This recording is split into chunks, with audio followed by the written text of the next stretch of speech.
Hi, this beer here. This is not really much of a showcase. It's more of a, yeah, just for your info.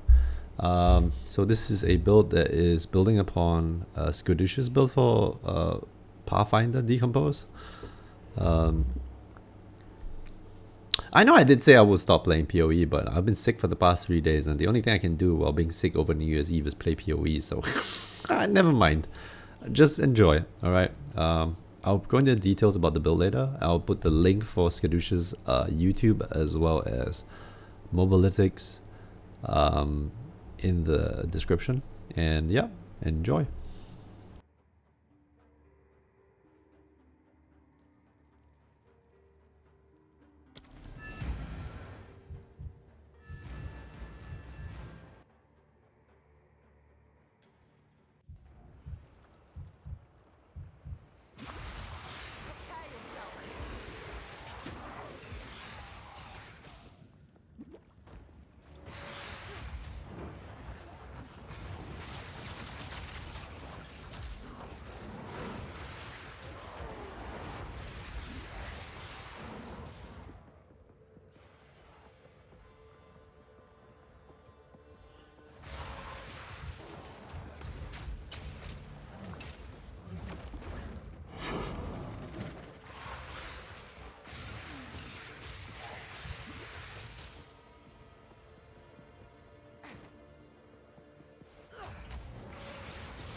I should also let this might hurt.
You cannot stop us.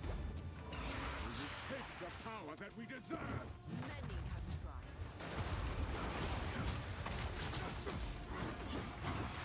You'll pay with your life. First one's high.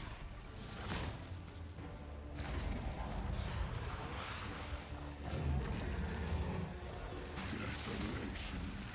I will take out your heart.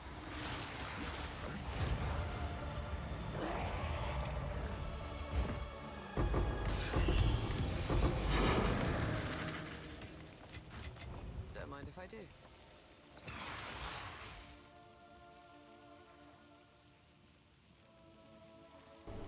I know there's a couple of rituals in the map, and I will have to go and backtrack and do them. I just want to show like generally how a build does in clear as well as single target. As you can tell, single target is really good. This is a T15 Citadel. Boss died relatively fast, And if you can look at the clear, it's not too bad considering that it's not running any what you call broken mechanics.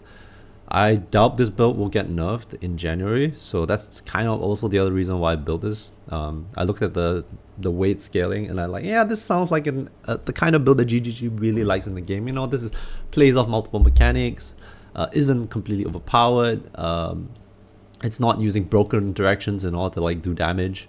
So that's kind of why I like this build a lot. But at the same time, I didn't really want to make a guide for this because the way I've scaled it is like extremely fucking expensive, okay? If I look at Skadoosh's setup, he probably does it in under 20-30 divs, I think. And the build I'm showing you here, it's upwards of... I don't want to say... Like, the amount of currency that's spent on this guy is, you could say it's yes, alright? Yes is the answer. Of course, you know me, I snipe stuff, okay? I get stuff cheap, and I try to look for underpriced items on the market. I don't want to explain myself because I think you guys already know how I do things. But for me, it costs maybe about 300 divs. But probably if you look into detail and look at some of the items in it, you'll be like, eh, fuck, this thing is like almost 500, 600 divs. Okay, yeah. Yeah, so, but I want to show you the scaling. I have taken it to a degree that's a little bit higher than that of Skadoosh's. In a sense that so Skadoosh's setup does not use Queen of the Forest, so his movement speed is kind of limited by corpse weight. So corpse weight only has like a maximum of at best 15% if you corrupt it for the implicit. And I'm not really comfortable with that because I know after playing all the stat stack and all that shit, like if I were to clear a map really slowly, it would be annoying for me. So I really want to make a Queen of the Forest build as well because of Rutu. And the way to scale Queen of the Forest is you can't really go ES, and I think ES will be nerfed anyway because of I think Grim Remnants is too strong. So that is like when that happens, then you know I at least this build doesn't have to rely on ES. So maybe I should talk about the DPS mechanics first because that's similar to Skadoosh's setup. I do advise you go to his video and look up his work because I think whatever you do, if you want to start this build, you're gonna use his as a base.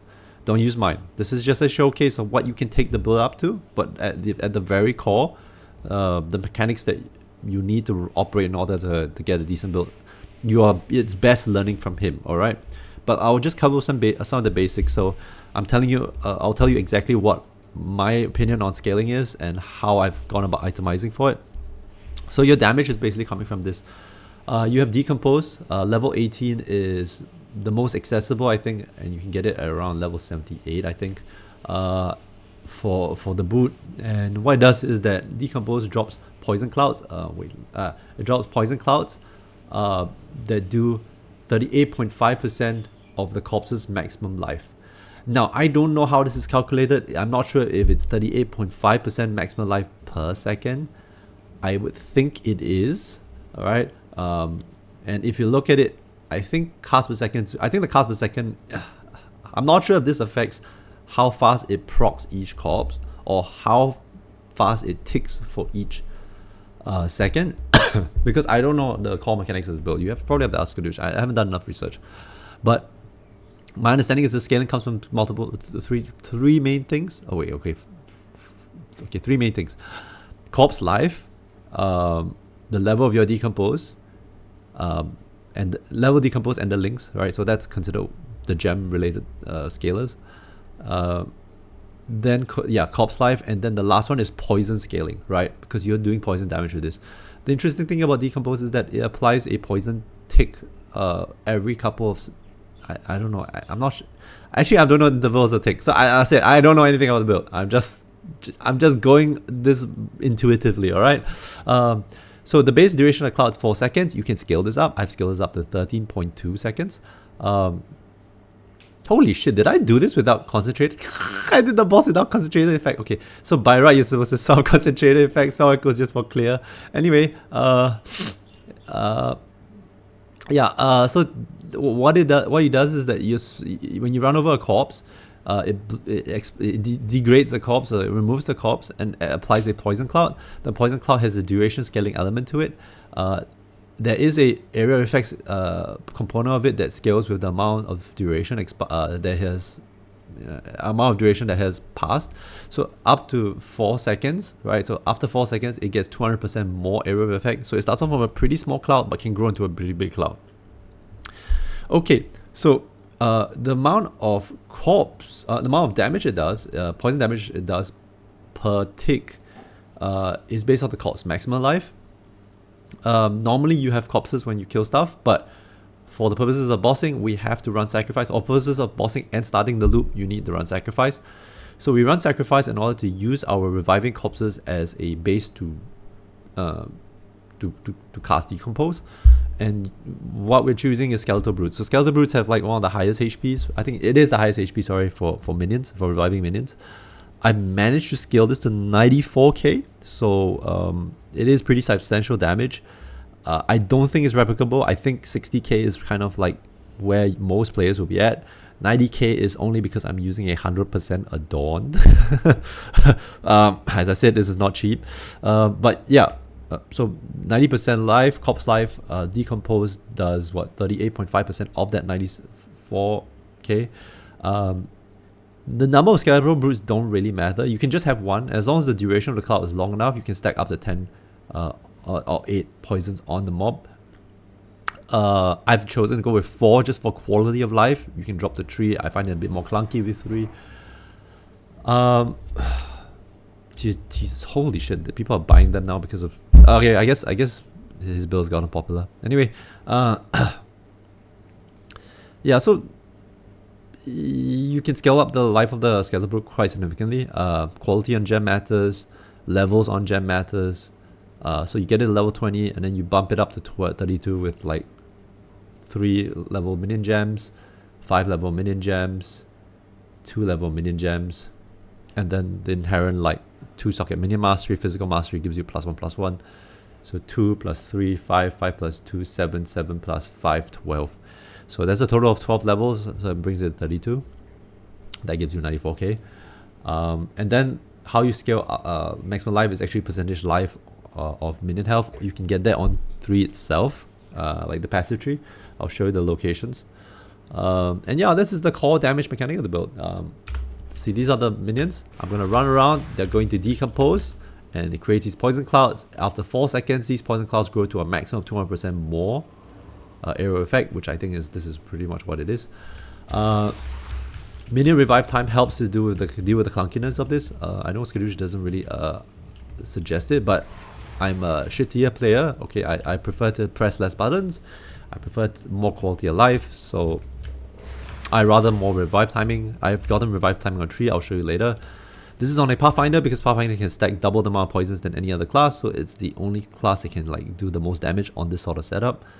What is the downside of Pathfinder? Downside of Pathfinder is figuring out how you want to solve for defenses. And there are 2 ways of doing it. One is through ES, is what Skadoosh is doing, and what I'm doing is evasion and flask effect. Okay, evasion and flask effect is how Rutu scaled his defensiveness on his Pekong Pathfinder as well. So yeah, hold up, let me yeah. How you scale defenses?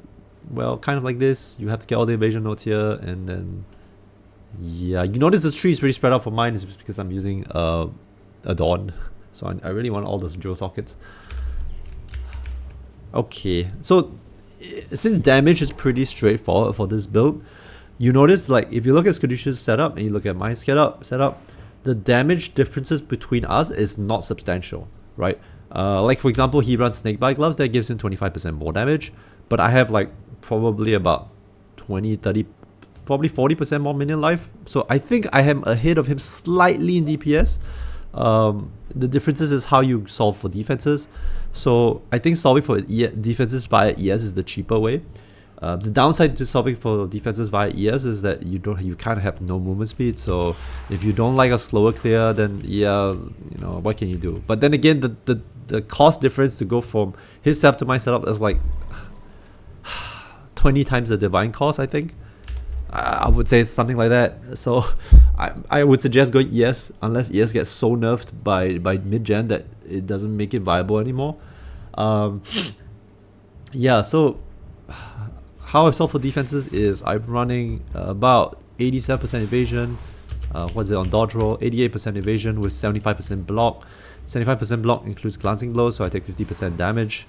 I'm running a evasion based shield as a result, and high evasion gloves and helm, just so I can get enough movement speed on the smugglers, on Queen of the Forest, as well as evasion for myself.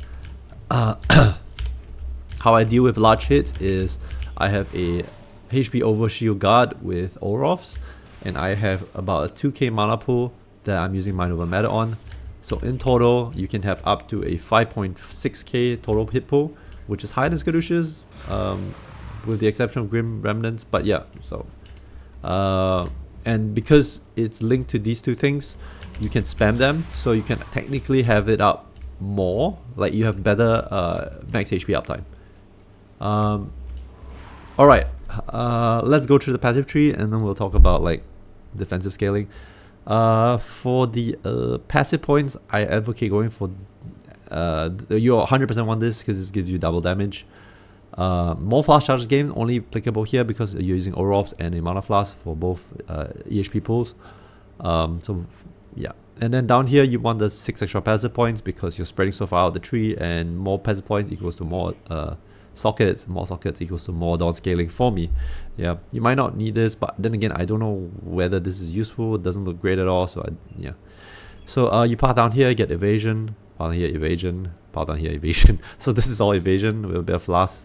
Down here, flasks, poisons. You want +1 poisons as much as possible. Evasion here, down here evasion, down here more recovery from flasks. Charms actually don't really do very much, so 30% more flask recovery is actually nice. Glancing blows here, socket. You can see my 100% Adorn is here. If you want to know how much I paid for it, the answer is 100 divides, and I sniped it. So yeah, just very, very uber things. All right, this is just me.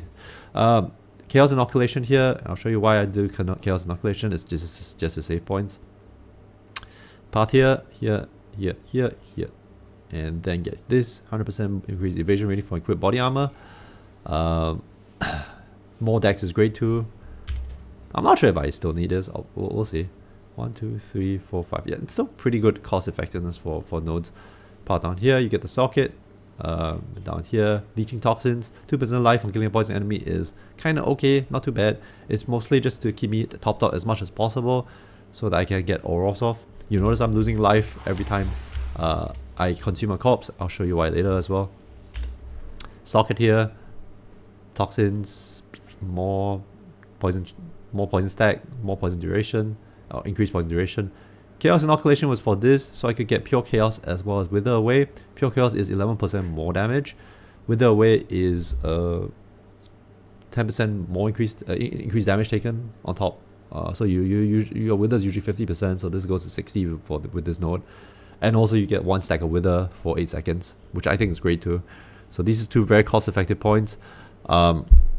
You need pure chaos in order to do wither stacks. This basically sends wither stacks to max on a target. It's a very reliable source of wither actually, so yeah. Wait, could I path this? 1, 2, 3, 4, 5, 6. No. Too many points. Alright. So you path to here, socket, path here, socket. Down here you want a medium small control metamorphosis. This gives you the access to necrotize as well as gravedigger. I would probably add this in the next level if I level. Minimum revive speed is nice quality of life, or I may not, we'll see. Anyway, path here, socket. Down here, minion life. This is pretty cheap minion life node. This is 3 points for 36%. Path down here. Actually, you know, maybe this is kind of meh, but you know, because this is like 30%, right? And this is 30%, 20% as well for like 5 extra points. I mean, we'll see. I've got levels to go, and if I feel like I want to add these, I'll add these. But yeah, you path down here, get Mind Over Matter as well, and then socket, and then socket. This is pretty much an Adorn setup. Adorn is probably the best way to scale multiple things at once. The thing I value the most is minion life along with cloud duration. Cloud duration means you have better clear because your clouds stay up way longer. And you can just basically run past stuff and they will die behind you. If you want to go back and pick up loot, that's only if you like drop something really good. Other than that, you can kind of just run through. Alright, let's talk about links. So Decompose has deadly poisons. So this is for more magnitude of poison. I think this stacks on top of your increased magnitude. You have comorbidity with additional 1 poison chance. Extraction gives you 25% of damage as extra.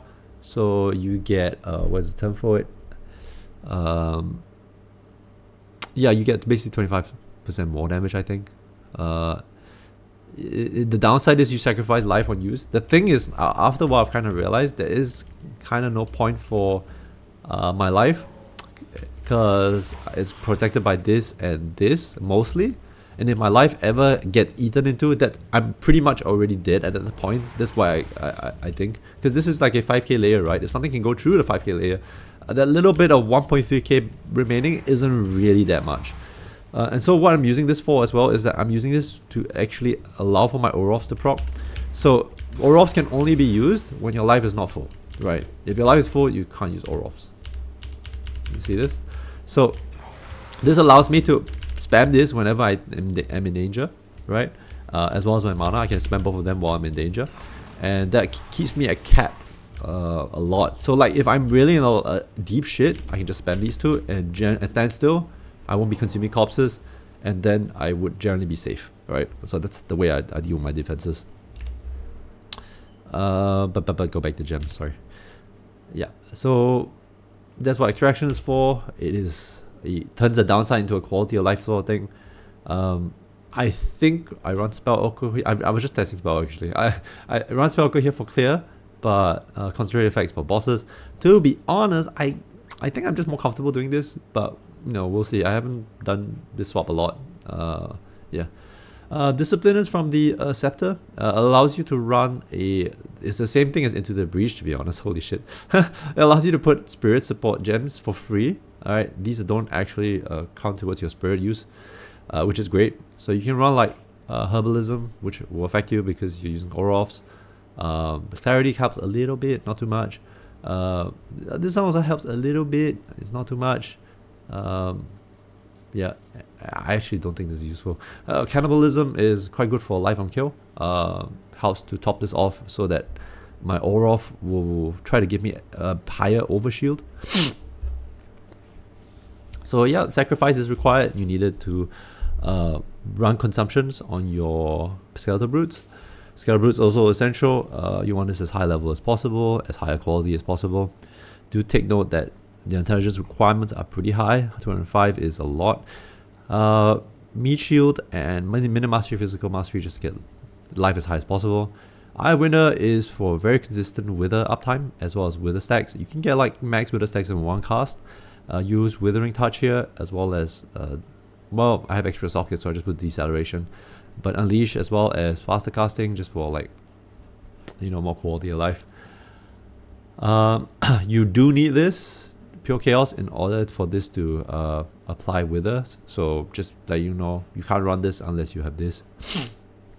Despair, Focus Curse, Heightened Curse, Persistence, just for bosses only. Plague Bearer, more area effect, +1 chaos, as well as Astral Projection allows me to use this as a secondary way of starting poisons.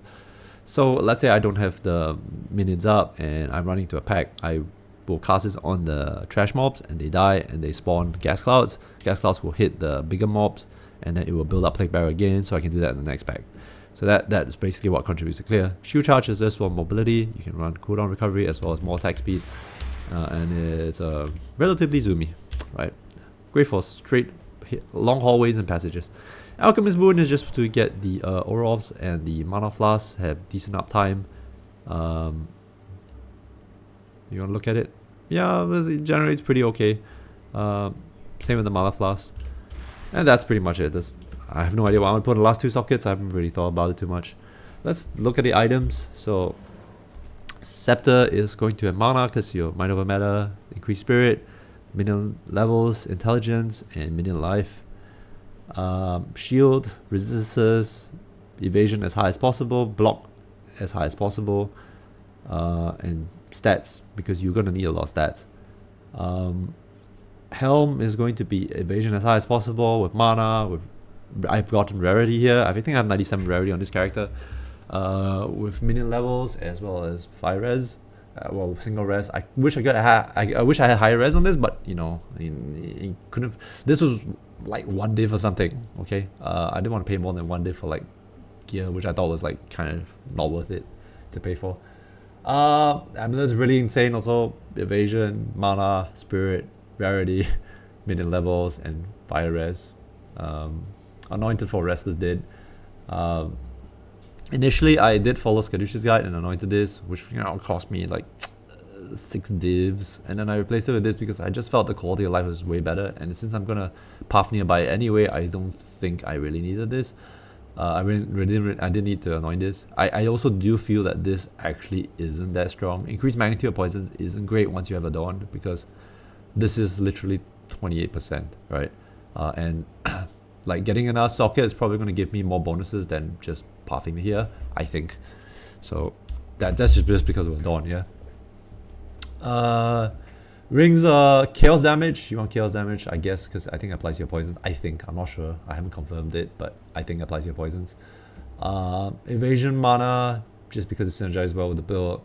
Rarity and resistances. Same here, pretty much same strategy. Gloves, similar. Evasion, mana, resistances. Boots, corpse weight. Level 18 is what is required. Look for a corrupted implicit with resistances, because you're going to need a lot of them. You need a lot of stats for this build, because it needs 180 for like the dex based reservations, dex based spirit skills, and you need about 205 for the intelligence based ones, which means you need a lot of stats. We have a belt here, pretty decent one. Mainly reduced charges used, 35% reduced charges used, chaos res, mana, and some increased flash charges gain. Yep. Orbs and ultimate mana flask with instant recovery. Yep, that's pretty much the build. I can't say hope you enjoyed this, because personally speaking, this is unattainable for most of you, as with most of my builds. But if you really want to try this build out, do look up Skadush. I think he has a very good setup there, and he should be the one you want to follow. I am just making this build mostly for me, okay? Just saying straight up, this is mostly for me. I have too much currency at the end of this bloody thing, and I still haven't spent all of it. I still have a mirror left. I've spent like 300 divines in this build, and I still have a mirror left or something. Yeah, my next, I mean, if I ever do a build next, it will be around Temporalis. They're really cheap right now, because some people are cheating, I think. That's why Temporalis is really cheap. I might buy one, so we'll see about that. Anyway, yeah, hope you enjoyed this video, and see you guys. I'm out. Bye. Oh yeah, please do check out Skadush's YouTube video and Mobalytics in my description. He's probably the go-to guy for actually starting this build. Don't look at my setup. Alright, I'm out. Bye.